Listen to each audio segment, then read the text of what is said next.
আসসালামু আলাইকুম। পাঠ করছিলাম নবীদের কাহিনী, লিখেছেন মোহাম্মদ আসাদুল্লাহ আল গালিব। আমরা শুনছিলাম নূহ আলাইহিসসালামের ঘটনাবলী।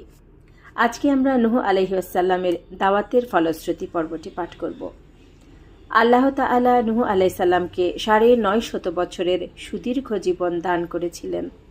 তিনি এক পুরুষের পর দ্বিতীয় পুরুষকে, অতঃপর তৃতীয় পুরুষকে শুধু এই আশায় দাওয়াত দিয়ে যাচ্ছিলেন যে তারা ঈমান আনবে।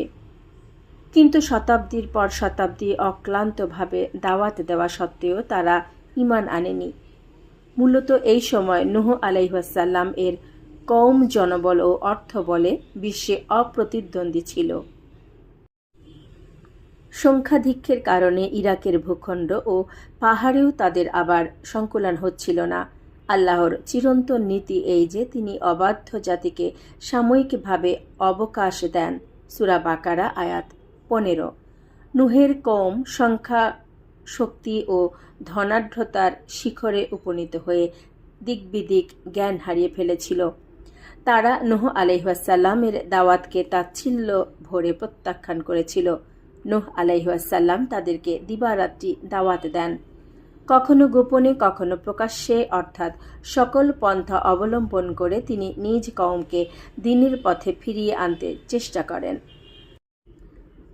সূরা নূহ আয়াত ৫-৯। আবদুল্লাহ ইবনে আব্বাস রাদিয়াল্লাহু আনহু বলেন, এই সুদীর্ঘ দাওয়াতি জিন্দেগিতে তিনি যেমন কখনো চেষ্টায় ক্ষান্ত হননি, তেমনি কখনো নিরাশ হননি। সম্প্রদায়ের পক্ষ থেকে নানাবিধ নির্যাতনের সম্মুখীন হয়েও তিনি সবর করেন। কওমের নেতারা বলল, হে নূহ, যদি তুমি বিরত না হও তবে পাথর মেরে তোমার মস্তক চূর্ণ করে দেয়া হবে। সূরা শুআরা আয়াত ১১৬।